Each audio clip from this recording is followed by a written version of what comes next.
Hello, and welcome to the 2019 Dynamic Range Day webcast. This is almost unbelievably the 10th webcast that I've done, and earlier on today I got into a little bit of a discussion with Lidge about whether that was the 10th anniversary or not, and I won't get sidetracked with that now. I don't think it is the 10th anniversary, but it is the 10th time that I've done Dynamic Range Day, and, you know, loads has changed, and loads is still the same. So I'm sure if you're watching this, you know all about Dynamic Range Day, but just in case if you don't, this is an event to raise awareness of the so-called loudness wars, the trend for music to get louder and louder in an attempt to make it stand out from everything else. And when we talk about making it louder and louder, we're talking about the overall level being pushed into CDs, digital files, streaming services. And yeah, the idea is to make it stand out or to make it sound better. The problem is it doesn't necessarily. Eventually you run out of space for the music to do what it needs to do. Without quiet, there can be no loud. And you have this law of diminishing returns, and things can actually start to sound worse. And it's particularly ironic in this day and age when we have online streaming services like Apple Music, Tidal, Spotify, Pandora.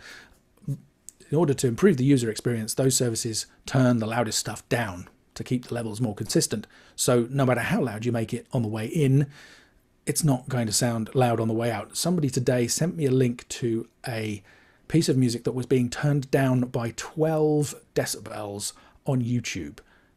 It was quite extraordinary.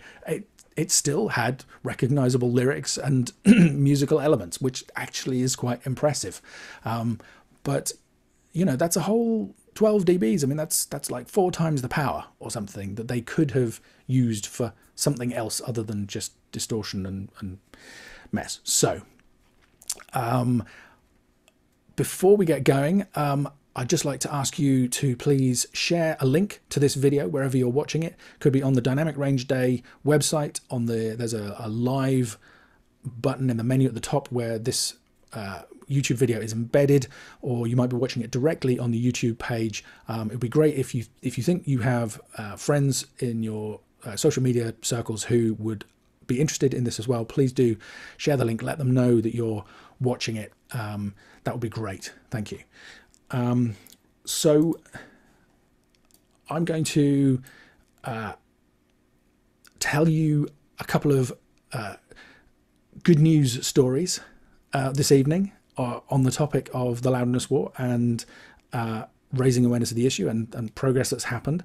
I'm going to share a success story with you and something new, which I've hinted at earlier in the day. Then I'm going to announce the winner of this year's Dynamic Range Day Award for the best sounding dynamic album of the last year or so. And then if there's time at the end, then I'm happy to do a Q&A as usual, where you guys can maybe jump in on the Hangout or, yeah, ask questions in the chat. If you're watching on YouTube, there's a live chat section to the right hand side of the video. If you're watching this embedded somewhere, if you just click through to the YouTube page, if you want to take part in the chat and talk to other people who are watching the webcast, then you'd be very welcome to. So I wanted to start by saying how great today has been. I've done 2 other broadcasts today already. First of all, I chatted to Russell Kocher, who's here on the Hangout with me on Facebook. First thing this morning to kick things off, we had an interesting conversation about, which might surprise some people who, you know, knowing the topic of this event, to find the kind of things that we talked about. So by all means take a look at that. The links to that are on the live page on the Dynamic Range Day website. Then I had a bit of fun posting some memes and, you know, bits of information and chatting to people on social media and reading some of the activity that was going on, sharing things. And then lunchtime here in the UK, I was a guest on Lidge Shaw's YouTube channel. He runs the Recording Studio Rockstars podcast, and with me were Matt Boudreau from the Working Class Audio podcast, Chris Graham, who's a mastering engineer and co-hosts the Six Figure Home Studio podcast, Chris Salim, who has a YouTube channel called Mixdown Online, and who was the other person who was with me? Lidge. Chris. Oh, it was great. Anyway, we shared all kinds of anecdotes about our experiences with loudness, talking about recording, mixing and mastering. And you can watch the replay of that in the same place. It's on dynamicrangeday.com, and just click the live button in the menu at the top of the site there. And I think one of the most heartening things was hearing the feedback from the people I talked to today. I talk to professional mastering engineers all the time, and the truth is, with all of the increase in awareness, it almost feels like Dynamic Range Day isn't needed anymore. It feels like everybody knows about this topic. Everybody knows about online loudness normalization. That's not true, but most people do. And the mood amongst the professionals can be quite down, I guess, because there is still this pressure from the labels, from lots of artists, that you need to be super loud, or we need to provide super loud products, even though loudness normalization is happening, and even though people understand that often dynamic or more dynamic music can sound better. Lots of people are getting mixes that have already been pushed really hard. And that can be disheartening for a mastering engineer, because you have nothing to work with to begin with. And if if you're kind of trying to enter that conversation again, if you sent me one that wasn't pushed as hard, all the rest of it, that's a kind of, it can weigh you down, I guess. I mean, I'm lucky, I don't get that too much, but I know lots of pros do and find that hard. So given that kind of, slightly, people telling me it's tough, what was really positive today was that I got lots of positive feedback from Russell and from Lidge and Matt and both Chris Graham and Chris Salim. They all felt that things had changed, especially in the last couple of years, that people were more aware and that the pressure for loudness was reducing. I mean, Chris Salim said back in the 90s, he was often being asked to make stuff louder and louder and louder when it was mainly being released on CD, and that's not happening as much these days. And lots of people say, well, we want it to sound great online. That's the change in focus. That makes complete sense to me, and that kind of reflects my experience. So, the hope is that will filter through to the more mainstream areas as well. And, that's part of the reason why I still do the award on Dynamic Range Day, to highlight mainstream releases with great dynamics, that's showing that you can be successful as well as having better dynamics in your music. So that was really nice to hear and really encouraging. And let's hope that that kind of continues. One of the particular things that people were very positive about was the loudness penalty website that I announced a year ago, or not quite a year ago, 11 months ago, on Dynamic Range Day 2018. I'm sure you guys know about it. It's loudnesspenalty.com. It's a free website that I put together with meter plugs, where you can just drag your audio into the browser. It doesn't get uploaded. It gets analyzed on your computer, and it will tell you how much the playback loudness of your music is going to be changed by 5 of the major streaming sites.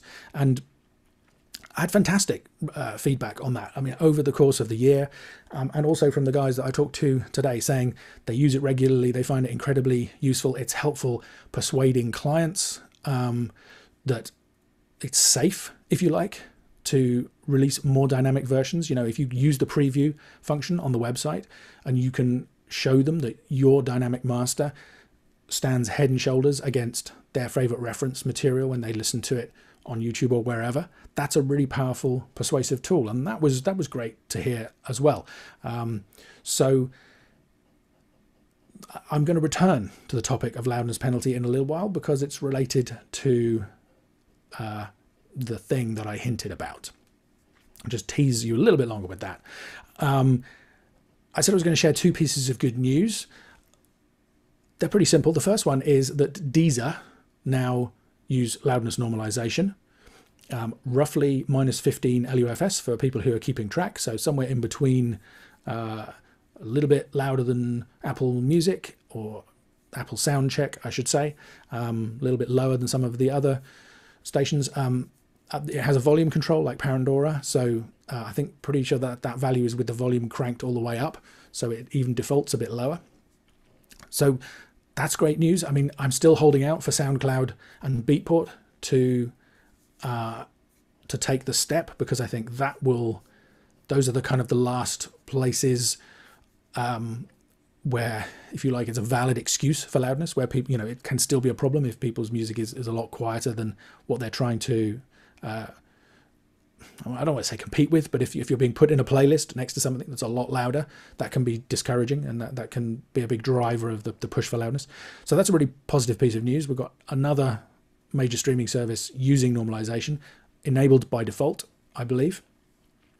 And the other piece of good news is that the petition that I set up 2 years ago now with Bobcats and Elko Grimm, two of my co-members of the Music Loudness Alliance, to petitioning the streaming services to standardize, to follow the AES guidelines, which none of them really do at the moment, but also just to enable loudness normalization by default,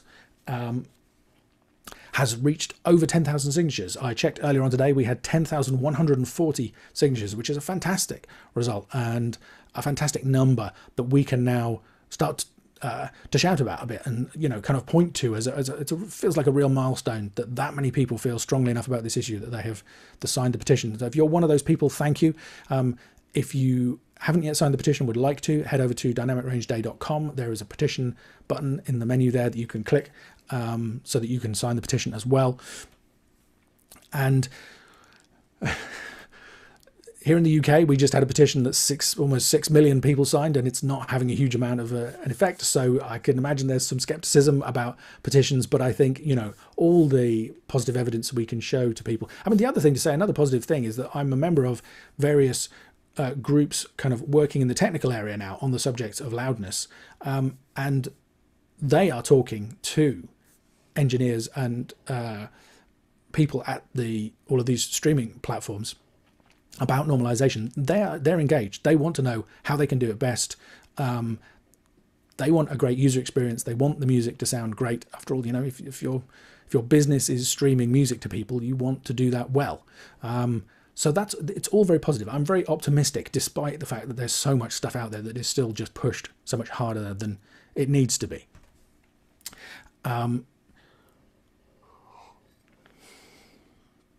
So those are my two pieces of good news.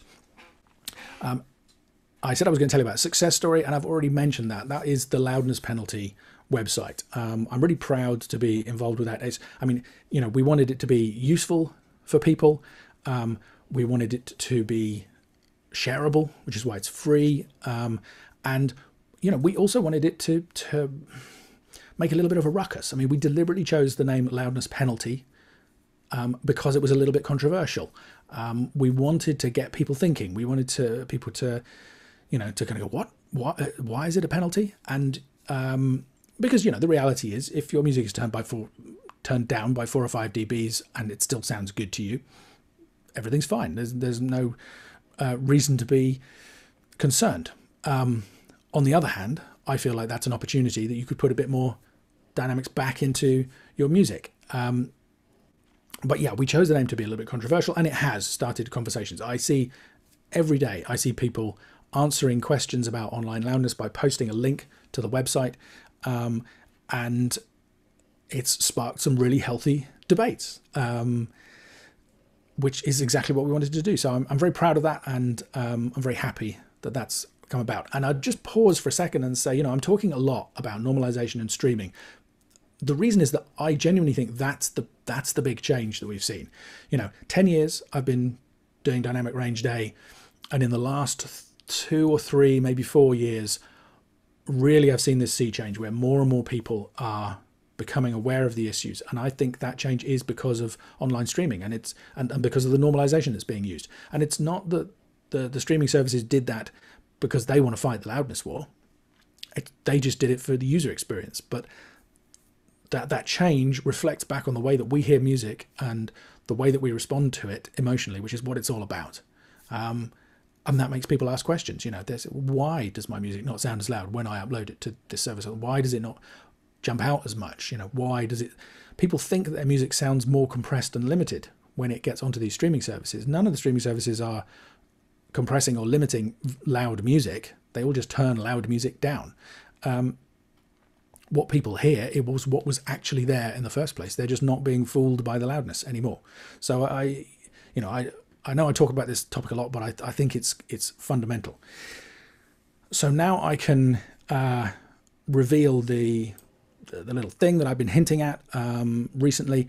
It's related to loudness penalty, and it is that the number one request from people using the loudness penalty site was, please can you make a plugin? So we have. It's called the loudness penalty plugin, and we are soft launching it tonight. It is available to buy on the MeterPlugs website. There's an introductory offer. I'll tell you about that in a minute, but before I do, I would like to show it to you. So let me switch over to screen share with you. And let's switch to Wavelab. So here's Wavelab, and here is the plugin. And you can see it looks almost exactly like the website. I've already used it to analyze this song here, and you can see it's telling us the information that we're used to now. So the Spotify is going to turn this song down by 1.6 dBs, Pandora by 1.2, Tidal and YouTube just a fraction, and iTunes also a very small amount if you have soundcheck enabled. So immediately we have an advantage because I'm using this plugin in Wavelab in my DAW. So we don't have to export the file, drag it onto the browser, wait for it to upload, look at the values, decide whether we're happy, use the preview button, and then come back into the DAW and make some adjustments and then re-export it and go back to the website and go round and round in circles. We can just use it live in the DAW. So that's one nice advantage of the plugin. The other advantage, of course, is that it works in real time. So let me just, if I click reset here and we go back and I start playing it from the beginning of the song.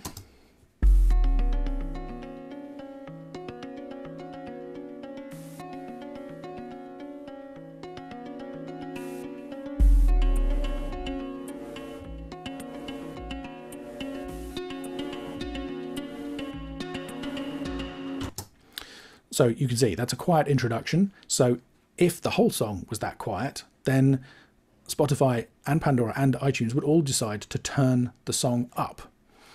YouTube and Tidal don't turn songs up, so they're showing that there wouldn't be any change in the loudness. And this is where I can show you another nice feature of the plugin, which is that if you get a result like this, you can hover the mouse over and get more information.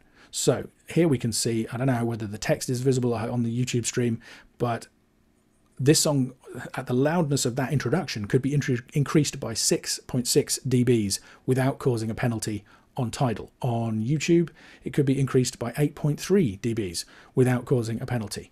And also there's more information for Spotify as well. It says here that limiting may be applied to achieve this level increase. Now, of course, this song is not going to be increased by 6.9 dBs because we're about to hit a louder section and the loudness penalty values will start to change. But that is another nice thing about the plugin, is we can see that immediately. Let me show you what I mean.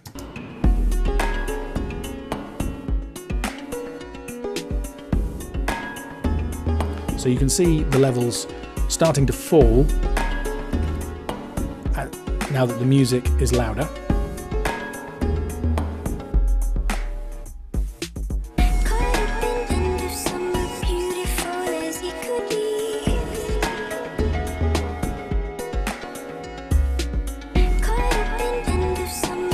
And in fact, if I mean, this song is reasonably consistent in loudness all the way through. So what happens is the values evolve slowly, and rather than playing the whole song all the way through, if I actually cheat this slightly, let's imagine that there's a much bigger change in loudness in this song. If I pull that introduction there back by 6 dBs, and then I enable a limiter with a boost of 6 dBs, so this loud section is going to end up 6 dBs louder.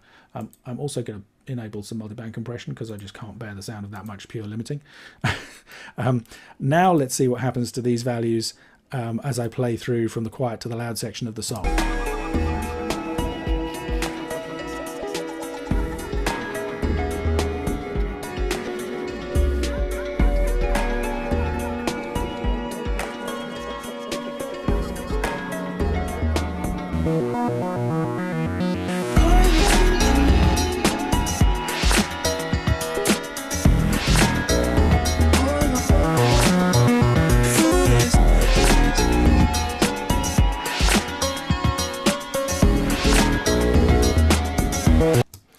So you can see the values starting to fall. And that, of course, is really valuable if you're working on a song and you're curious about which sections of the song are causing the biggest change in loudness penalty. This enables you to see that. And the final thing that the plugin enables you to do is to preview the difference in loudness. So if I pick, say, Spotify, which is one of the biggest differences, and then I play the song, when I click the button, you should hear the level drop by roughly 3 dBs.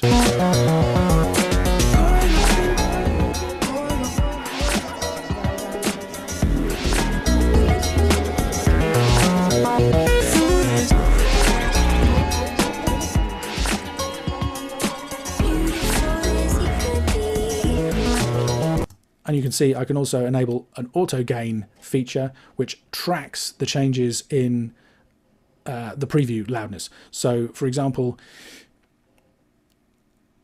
at the moment it's reading 3.9, but if we go back to the quiet section, if I disable auto gain and press play here, you'll see the values kind of gradually relax back upwards as the plugin realizes that more of the song is quiet.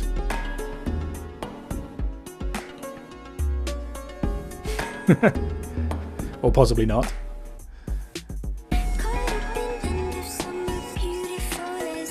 Let me take it right down to kind of...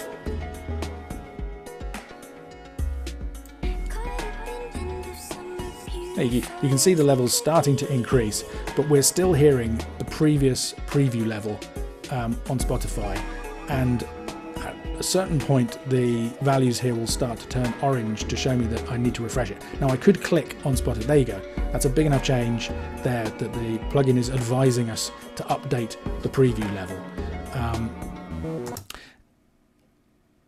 I can do that by clicking on it, which immediately changed to the level to the current loudness, or I can enable auto gain, which will track that. So once per second, the preview level that you're listening to will smoothly update. You need to be careful with that because it could affect the way that you think the track is sounding. My advice is to only use that kind of when you're initially setting the plugin up, perhaps, and then to disable it. But it's a feature request that we've had, so that means that you're always listening to the adjusted gain of the song rather than the difference, the measured value being different to what you're hearing. So that's basically it. It's very simple, but I think it's very powerful, and I hope that you like it. As I mentioned, it is available to buy from this evening. Let me see if I can find the page where I had the website open. Here it is, meterplugs.com/loudness-penalty. This is a sneak preview for you guys. As I say, it's a soft launch. I don't think we have even made that available on the main page of the website yet. The full price will be $49, but the introductory price is only $29. We wanted to make it super affordable so that as many people as wanted to can try this out and gain the benefits. So there's more information on the page here if you want to find out about it. There's a little video that kind of shows a summary. And yeah, that's what we've got for you. So I'm really excited about this. How do I stop sharing? Here we go. I'm really excited about this. I hope you guys are too. And I hope if you try it, that you like the plugin. So enough said about that. I think it's time to move on to the Dynamic Range Day Award. And fantastic shortlist this year. A huge range of songs. So we had tech metal like Desecravity by Anathema by Desecravity, and Omnium Gatherum, The Burning Cold is another great metal album, both with fantastic dynamics. At the other end of the scale, perhaps, we have something like Singularity by Olafur Arnalds, who, if you're in the UK, he did the music for the Broadchurch TV series, for example. That's a beautiful, gentle album, and one of my personal favourites, All Melody by Nils Frahm. Then you have kind of more mainstream stuff, I guess. There's Down the Road Wherever, the new Mark Knopfler album, has great dynamics. All One Tonight by Marillion is a live album superb sounding album. I love it. And I'm particularly excited that The Crucible by Motorpsycho is on the shortlist this year, because that was mixed by the guy who mixed Death Magnetic, whose name has temporarily escaped me. One of you other guys who's on the call can jump in and remind me. What's his name? Great beard. Anyway, so to have, you know, an album as infamous as Death Magnetic and have an engineer who produced that album, I mean, this is still a really dense, thick, mulchy sounding album. You know, it's Andrew Sheps. There it is. It came back to me. So it's a kind of, it's not a huge departure in terms of sound for him, but the album has decent dynamics. And that's a real pleasure for me to see. And by the way, don't tell anybody, but the version of Death Magnetic that's on iTunes is also significantly more dynamic than the original CD release. They quietly replaced those files at some point without mentioning to anybody. So even though they thought it sounded smoking, they changed their minds. Not saying anything. I did just say something. Oh well. It's the whiskey. Have I mentioned all of the albums? No. The other category that I'm really pleased about is, I'm going to say techno or electronica, but Singularity by John Hopkins is a great electronic. It's not exactly a dance album, but full of intense, aggressive sounds in a genre that people say, oh, it has to be super loud. This is what I love about the award, is all of these examples prove the exception to the rule. It's like somebody says you have to have this LUFS level, or you have to have this much limiting, or you have to have this, that, and the other in order to achieve X, Y, Z. And it's all nonsense. Yes, there's a sweet spot. Yes, you need to be loud enough, but that's not stupid loud. And the final album on the shortlist is Hyperion by Gesaffelstein. So, without further ado, it gives me great pleasure to announce that the winner of this year's 2019 Dynamic Range Day Award is Hyperion by Gesaffelstein. I don't know how many of you know this. There's a guy called Mike Levy. He's a French artist, producer. It's electronica again. It's, people talk about it, they say that it's dark and aggressive. It's certainly moody and atmospheric, but also very intense at times. Has some fantastic guest artist appearances. So The Weeknd does vocals on one of the tracks. Pharrell does vocals on one of the tracks. Haim do vocals for one of the tracks. I love the album. I love the sound of it. The overall integrated loudness of this album is minus 14.5 LUFS. And it's not about the numbers, but that's, I mean, it sounds thunderous. When I listen to it at my own mastering level, you know, it sounds huge. It sounds monstrous, exactly as it should. And it's full of all of those kind of hallmarks, you know, sidechain compression, heavy compression, distortion, tons of processing, all of these things. And people are so fond of telling us it also has to be rammed up into a limiter or pounded against, you know, digital zero. And it's just not true. It sounds intense and incredible, and I'm delighted that it's won. I have to give thanks to Bob Ludwig, who mastered the album. I think that brings his total of 4 Dynamic Range Day Awards at this point, maybe even more. He gave me the heads up on this album, and I think he wouldn't mind me saying that he was delighted because Mike actually specifically asked him, you know, he said, I want dynamics, and talk to him about the loudness levels on the album, which I think is a fantastic positive step. So I'm delighted that we've got such an eclectic collection. I want to give some brief mentions to some other kind of almost but not quites this year. Singles. The new Ariana Grande single, 7 Rings, is not smashed to hell. Sounds fantastic. There's a track called Talk by Khalid, which has decent dynamics and is super popular online. 4 of Diamonds, Blind. The recent Chaka Khan single, Like Sugar. Just superb sounding, funky track with great dynamics. Options, NSG, these are all I mean, unfortunately, when I check out these artists, it turns out that the albums, they're not the rule. I kind of, I hear something like that Ariana Grande single. I think if an artist like her could produce a truly dynamic album, how great would that be for raising awareness? That hasn't happened yet, but I'm going to keep my fingers crossed for the future. So lots and lots of reasons to be positive, like I say, out there this year and over the last year, even though also kind of lots of releases that make me roll my eyes. And, I genuinely hope, I think I mentioned that I think loudness normalization is important because it raises people's awareness, because there's nothing like hearing the effect of this stuff on your own music, of uploading something you thought sounded amazing and then hearing it loudness match with everything else and going, it's not quite. That's a really powerful driver for change. And I think that's why I'm particularly proud of the loudness penalty website, because I think that as well is a practical example. Several people have said to me, it's much more powerful for people to drag their files into a browser themselves and then compare with what's on YouTube and Spotify and hear for themselves the effect, than just have an engineer tell you.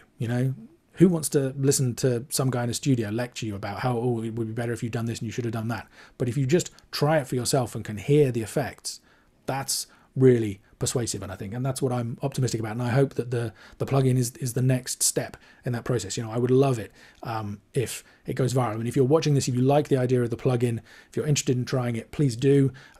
Please share that video that we've embedded in the sales page there, meterplugs.com/loudness-penalty. We would love this to become popular and to spread, to help take this process to the next lower level. Anyway, that's enough talking from me. I'm going to take a look now at the chat and just see whether we have any questions. Please do check out all of the songs on the shortlist this year. You will thank me. Albums on the shortlist this year. Okay, there's people telling me it's Andrew Sheps. Yep, he is a legend, and he's now even more of a legend. I mean, he was a legend always, and such a nice guy. I met him at the AES last year. He's a gentleman and a scholar. I just didn't like what he did with Death Magnetic.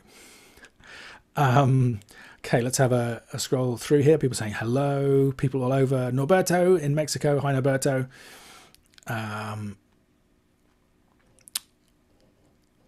There we go. Let's have a look. I haven't got any questions yet. Feel free to drop some questions into the chat now, actually. And what I'll do, in fact, is I will share with you guys the link that will enable you to join the Hangout if you like to. And you can actually talk to me. I'm looking at the Hangout window now, and I can see that I appear to have gone slightly orange, for which I apologise. I'll paste that link into the chat.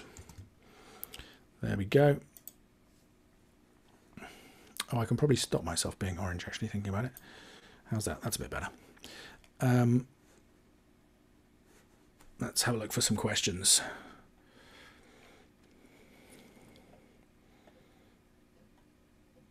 There's some conversations going on here. What are the most up-to-date platform playback levels as you now know them?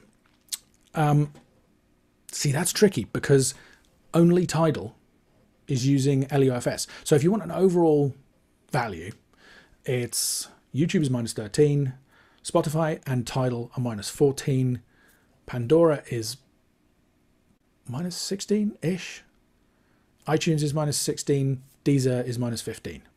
But those are only if you run the services for kind of half an hour, that's the average value you're going to get. But take Spotify and Tidal, they both have -14 LUFS. Spotify have said we are aiming for approximately -14 LUFS, but because they use replay gain instead of LUFS to make those decisions, just because you upload something at -14 LUFS doesn't mean it won't get the gain changed. I mean, you saw when I was demonstrating the plugin there that there was like a 2 dB difference between Tidal and Spotify at one point, and that's because of the difference between replay gain, which is what Spotify use, and the LUFS estimate, which is what Tidal use. So really, it's it's very misleading, and also it's kind of irrelevant. Who cares what the levels are? I mean, the levels are what they are. the question is, what will happen to your music in terms of changes, and how does it compare to everything else? How does it sound when you compare it? So, I was talking today on the webcast with Lidge and with Chris Graham, and saying this whole idea of aiming for targets is misguided. I'm sure you know this, Michelle. The aiming for -14, I mean, even if it worked, I mean, it'll work for Tidal. If you upload something at -14 on Tidal, it will get played back with no gain change, right? That works. But imagine you've got two different songs, and one of them is a folk ballad and one of them is death metal. You don't want both of those to be at -14. The folk ballad wants to be a little bit quieter than the death metal. So aiming for a target doesn't make sense. You have to judge it based on the musical merits. And the value of the website and the plugin is that having done that, you can find out what the effect is going to be and then decide whether you're happy with it or not. And with the plugin, you can decide on it while you work. So yeah, I can give you those numbers, but they're not really helpful. And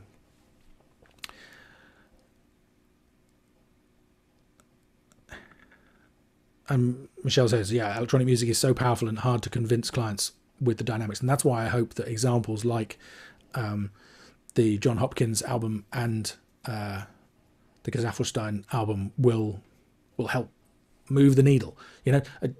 Random Access Memories by Daft Punk had a huge impact. People really paid attention to that, but it was quite a retro sounding album. So I think there's a kind of a feeling that, if you want to do that kind of funky, soulful style, then maybe more dynamics are kind of okay. But we still need to slam it for EDM or electronic or whatever it is. And hopefully this will help shift the needle in the other direction. Johannes is asking whether Beatport normalizes their playlists. I don't know. I would love to know. I haven't investigated that. If they do, that would be fantastic.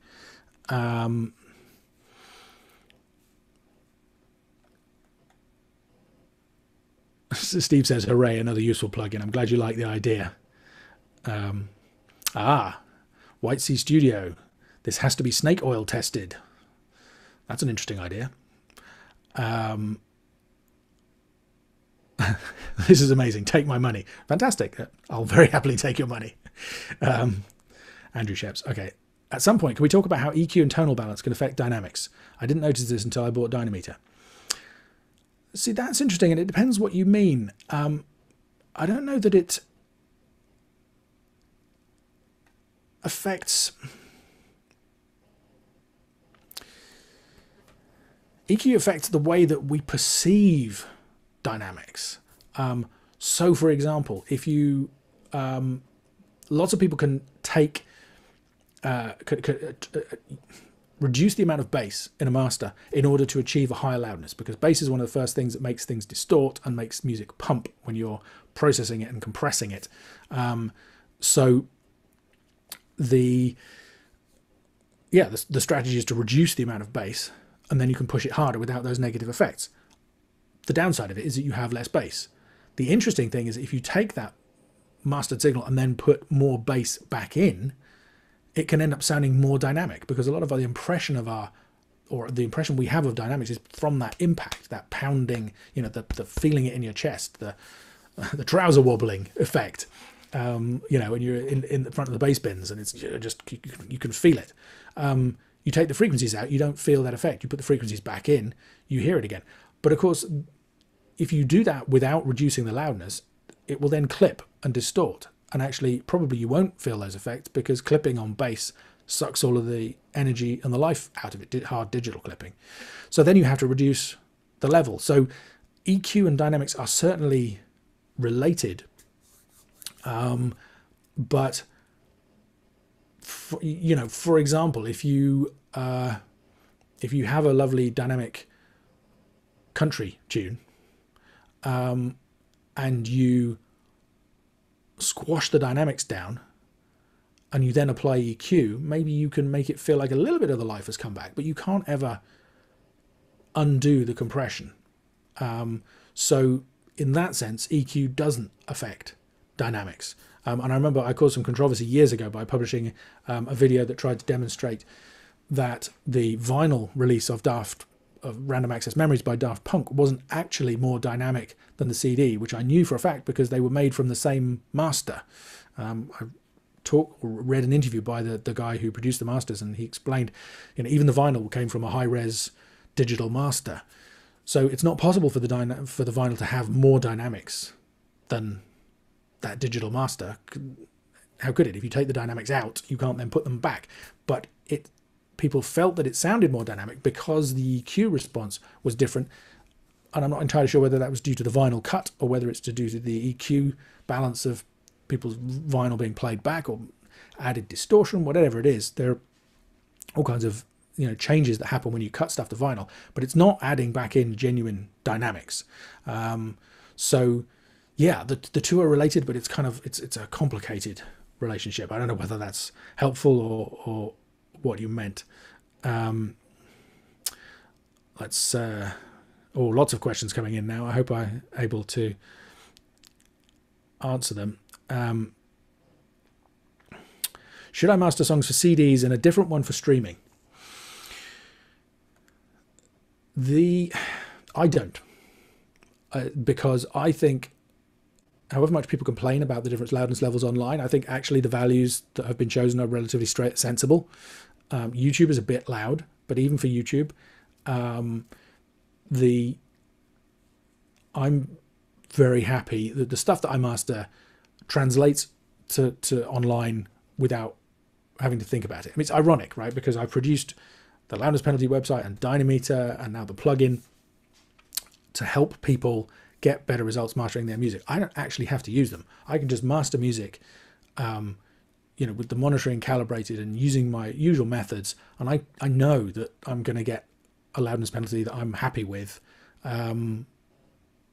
without having to check it first. And I do check it myself still to confirm and to double check, but I have not yet been unpleasantly surprised. I mean, occasionally I get something that's like half a dB, a bit more than I expected perhaps on one of the platforms. But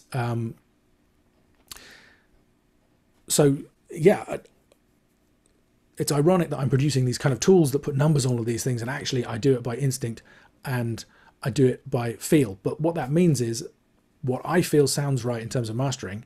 The last episode of the Mastering Show podcast, I talked about this. I had a client come to me who they were disappointed with the music, the way the effect that the loudness normalization on Spotify had on it. It was turned down further than they were hoping for. What I ended up doing was just remastering it to my own taste. And we ended up with a result everybody was much happier with. And that was to do with the way that I manipulated the dynamics within that track. I won't kind of talk about it in too much detail now. You can head back and listen to the podcast episode if you're interested.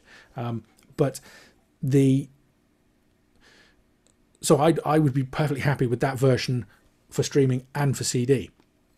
If you're under intense pressure from clients to make the CDs louder, which I know lots of people are,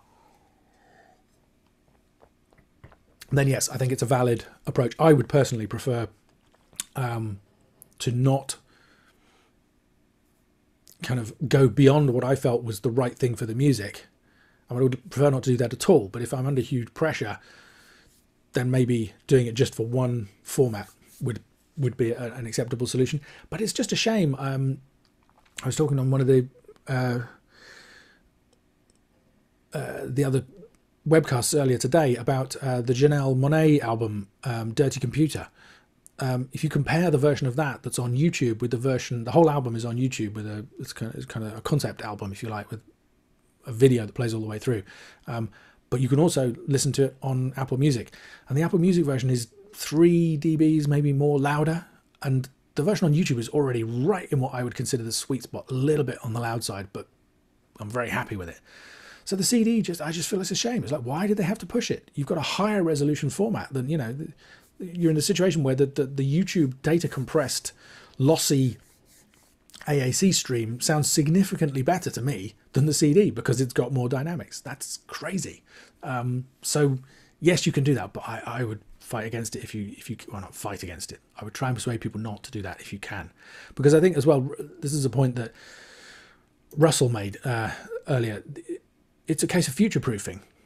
I mean, even if you're putting stuff to SoundCloud where there's currently no loudness normalization, we know they're working on it. At some point, they're going to switch that on. And then these super loud masters that are being uploaded are suddenly going to get turned down, and the same thing's going to apply there as it does everywhere else. I feel like do the right thing now and be patient that people will hear that was the right thing to do eventually. But I know it's a tough conversation with clients. I do understand, but that's my instinct.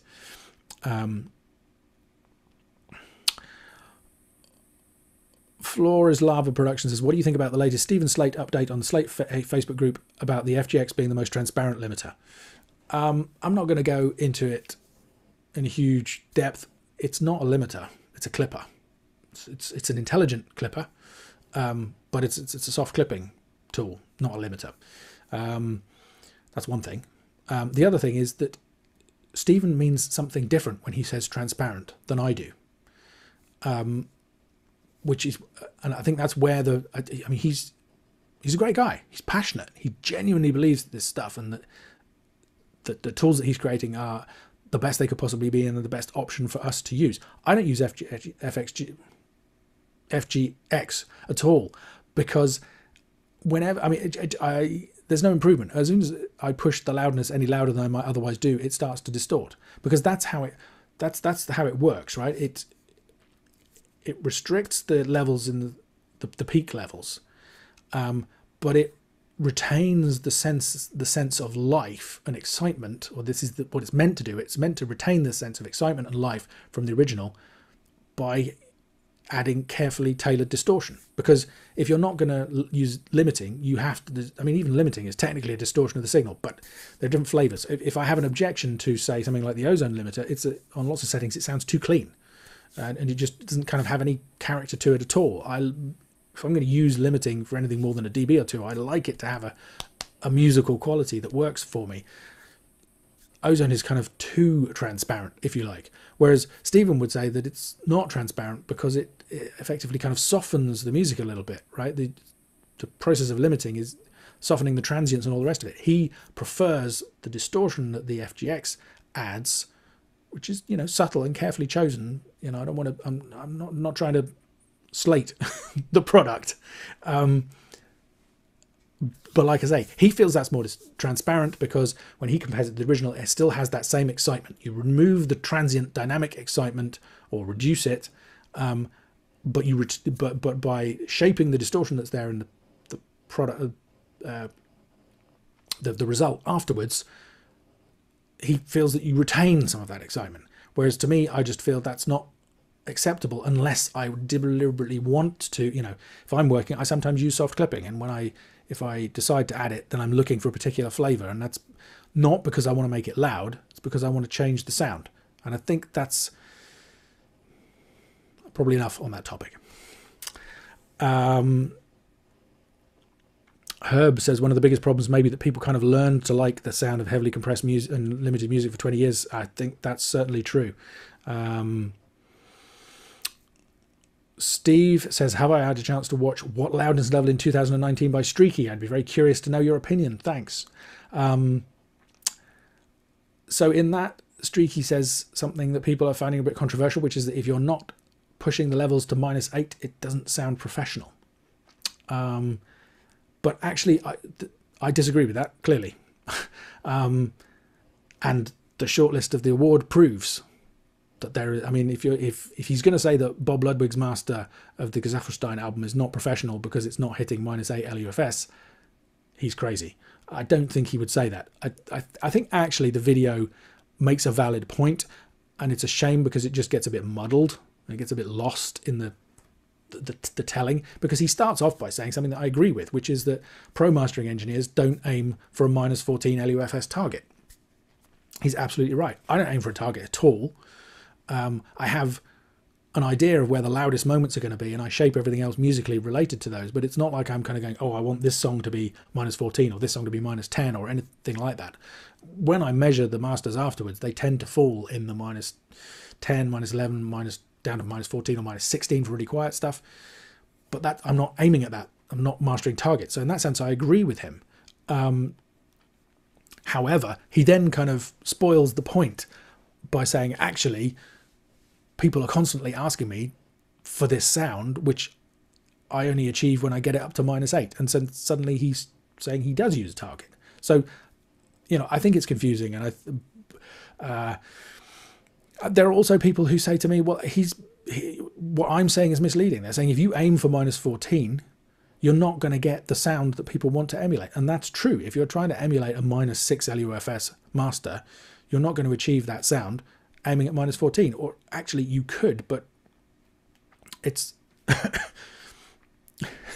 I think that's a rabbit hole that's too deep to go down. This is one of my big arguments. This is what I love about the John Hopkins and Gesaffelstein albums, is that they have all the characteristics of the genre, the distortion, the pumping, the sidechain compression, all this stuff, but they're not super, super loud.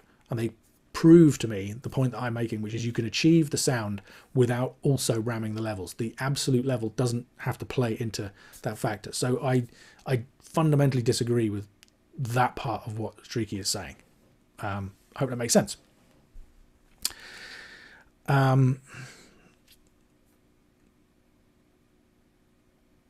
Darko just bought the loudest penalty plugin. I hope you like it, Darko.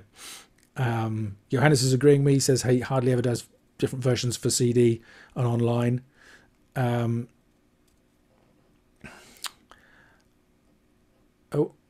the stream just updated and I've lost my place. Yeah, people discussing the Streaky video. I've considered doing a response to it. I don't particularly want to start a mastering war scrap on YouTube. Doesn't really feel like a positive thing to do.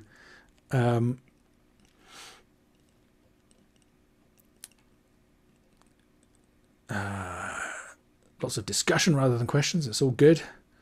Johannes, I don't think Streaky asked every client if they're happy with his -8 LUFS target. If not, he might deliver most at -10 or -11. Who knows? I mean, who knows indeed. No, I need to be straight about this. I hear this a lot. There is immense pressure on master. I've experienced this myself in the past. I don't do so much major label work these days, hardly any. But I have done it in the past, and it's a real thing. You know, you're not talking directly to the artists. You're not talking directly to the engineers. You're talking to a manager or an A&R rep or an administrator, and they're just like, well, it has to be this, doesn't it? Everything has to be loud. And they're not interested in having a conversation or a dialogue or dragging files onto the loudness penalty website or anything else. You know, they know what they think they need, and if you don't provide it to them, you'll lose the work. And Bob Ludwig has won the Dynamic Range Day Award 4 times, but he has also mastered some of the loudest albums out there. The Radiohead album that was out a few years ago that I put a video on my site about. It's not a bad sounding album. It's just way, way louder than it needs to be, but that's because that's what they requested from him. So, excuse me, when you're working for labels, you have the label is your client. If there's one project where you feel strongly that it would sound better if it was more dynamic, as an engineer, you have to, for me, if somebody comes in and I say, how loud do you want it? And they give me a reference that I feel like, well, that's not going to benefit the music. I can just say, look, I'm really sorry. I don't think I'm the right person for this. You should go somewhere else. If somebody who has major label clients all the time says that, they could lose an entire label, and that could be a major proportion of their income revenue stream. So, it is a major problem, and I do think that somebody like Streaky will be under a huge pressure to achieve that. That doesn't mean I think it's the right advice to give people, especially because most people watching YouTube videos like this, are not major label mastering engineers. They're people like you guys. They're musicians and artists and enthusiasts. I know some of you are professional mastering engineers, but most people who read my website, are trying to learn this stuff, and educate themselves and improve their skills and have fun doing it. And it's no fun making stuff stupid loud. It's not satisfying. It doesn't sound great. So anyway,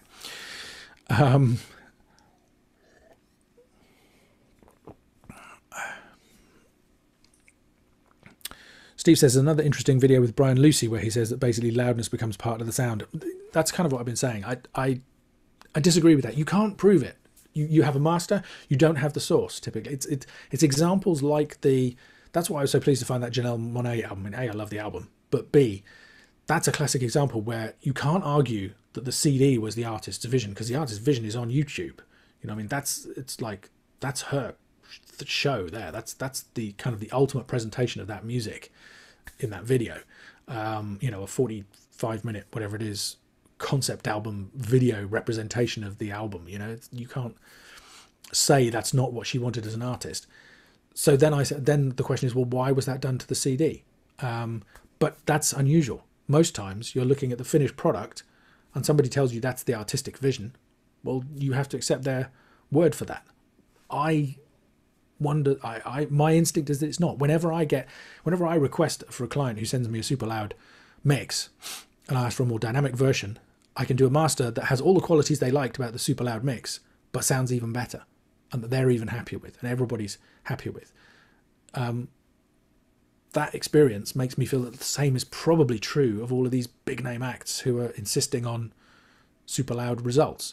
I don't know, but that's my instinct. I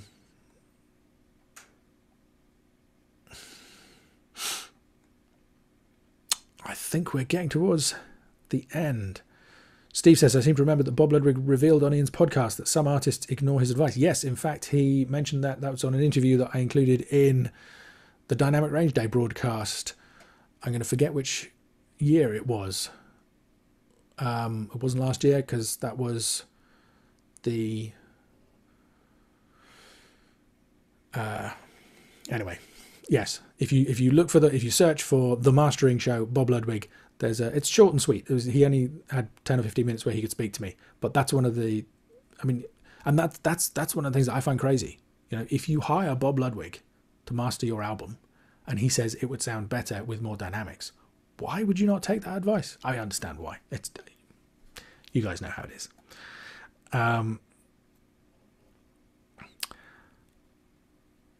Lots of people saying they like the tools, they find the meter plug stuff helpful. I'm so pleased. I'm so glad to have you guys supporting this issue, supporting the stuff that we're doing, the Loudness Penalty website, sharing the word. Please carry on. Please share this video, talk to people.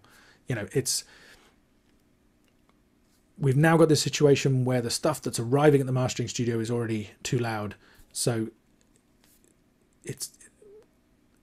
the whole music production chain needs to start waking up to the benefits of dynamics and the fact that you don't have to be super loud anymore. That's, you know, the number one positive thing that people say about the Loudness Penalty website is that it gives them confidence, and it gives their clients confidence that it's safe, if you like, to not go for super loud results. And that's the reality. You know, I've mentioned this on every webcast I've been on today. I will mention it again. My favorite statistic, 2017, 87% of the revenue in the US came from non-physical products. CDs, vinyl and cassettes only accounted for 13% of the money in the music industry. Everybody is listening online. That's where people discover music. It's where they're consuming music. That's what we need to optimize for. That's what mastering is all about optimizing for the delivery format. That doesn't mean we have to hit a target. It just means it's up to us to make sure that it sounds as good as it can possibly be on that format. And I have not yet heard an example where I think throwing away 4 to 6 dBs of peak headroom achieves an optimal result. I can see a few more comments rolling in, but my voice is starting to go. And we've been running for almost an hour now. So thank you again for watching the webcast, for supporting Dynamic Range Day. I hope you found it useful and interesting. I hope you enjoy some of the albums that were on the shortlist. Head over to dynamicrangeday.com/award and scroll back through the years. We're building up a fantastic resource there of dynamic, great sounding music. There's going to be something to please everybody. And yeah, if you like the topics that we're discussing here, please subscribe to the podcast. Please head over to the Facebook page, my Facebook page, Production Advice. Like, follow, share, subscribe, comment. Let's keep the conversation going and hope that we come back with even more good news in future. Thanks for listening.